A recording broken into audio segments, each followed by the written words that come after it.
This is Miss Wiles, and in this video we'll be talking about finding the x-intercept with the use of the handy dandy TI-84 Plus calculator.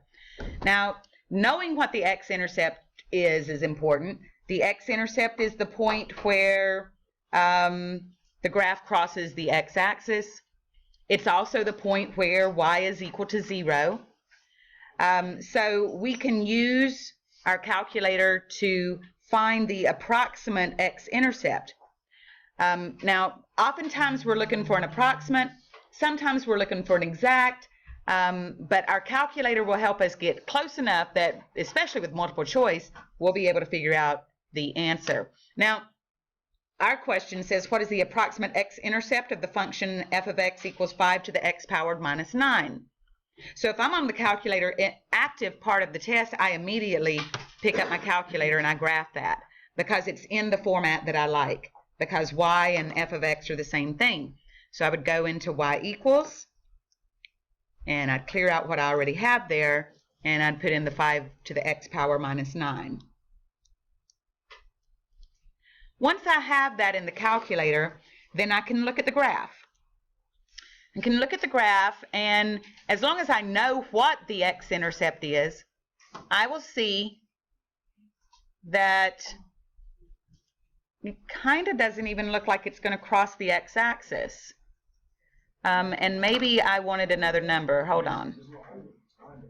Let's see. Okay, maybe I... Thank y'all. Oh, see what I did? Okay. Sometimes you just have to stop and wonder. What happened whenever you graph something and it doesn't look like you would be able to answer the question? When that happens, it doesn't mean that you just go ahead and guess something. It means that you look at what you've done so far. You look at what you've done so far, and you go back in and you find out, I did not arrow out of the exponent and make this 5 to the x power minus 9. I put the minus 9 in the exponent. It can happen to anyone. So the easiest thing to do would probably be to just clear it and put it in again. So I'd go 5 to the x power, whoop, and there I go again, to the x power, arrow out of it, minus 9. So that's a little something that happens all the time. Always check to make sure that you've double-checked that you're putting things in the calculator right, because the calculator will only do what you tell it to do. It's really not intelligent. It just does what it tells you, what somebody has told it to do. Now when I look at the graph, I can see an approximate x-intercept there. I see where it is crossing the x-axis. I can see that it's somewhere between the values of 1 and 2, but I can't see exactly. I know it's not 2 now because it's between 1 and 2.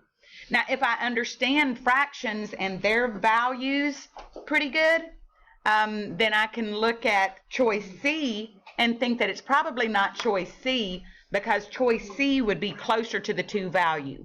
But let's say that I really can't tell.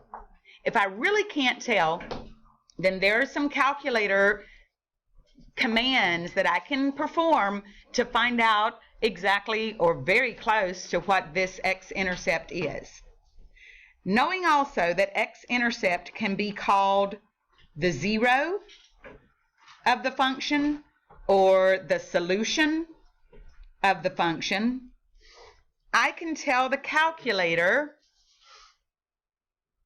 And I know if you're watching this, you're going to want to pause and write down some things. If you're listening to this in class, let me get through it, and then I'll tell you, we'll go back in and tell you exactly what buttons to push. But I want to calculate, in blue, second calc, the 0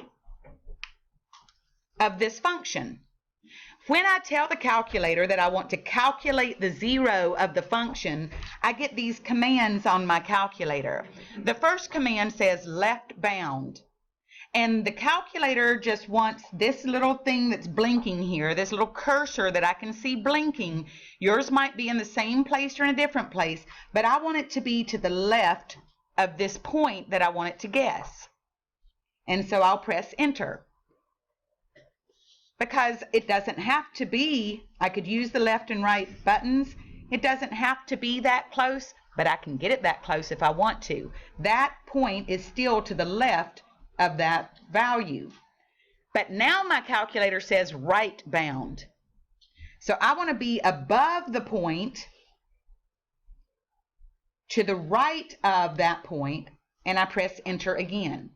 Now the calculator says guess, and I say enter, which means yes, please guess, because you're a much better guesser than I am.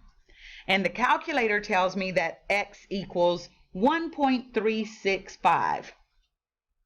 Now, none of my answer choices say 1.3652124, but one of them will be close to that. So I pick the one that's the closest to it. If I want to figure that out, then I know 1.5. 1.5 is 1.5. But let's say I didn't know 1.5.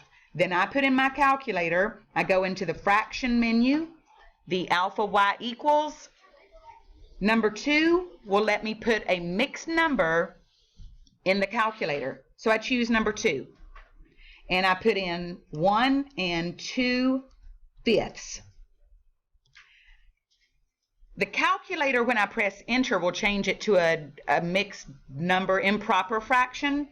But I want it to be a decimal so I can compare it to the 1.3625. So I'm going to change that to a decimal. And I get 1.4. I could do the same thing with 1.5 and I'll get 1.5. I can do the same thing to 1 3/4 and I'll get 1.75. But the answer choice here that is the closest to the 1.365 that my calculator told me is 1 2/5. Now, if you go back to the very beginning when you looked at the graph, you may have very well chosen 1.5 because it looks like it's almost exactly halfway between. But if you use the calculator functions, which I'll write down here, to calculate the x-intercept, graph the function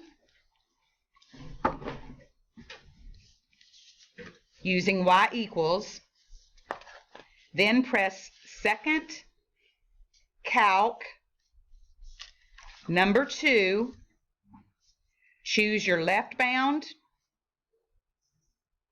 and enter, choose your right bound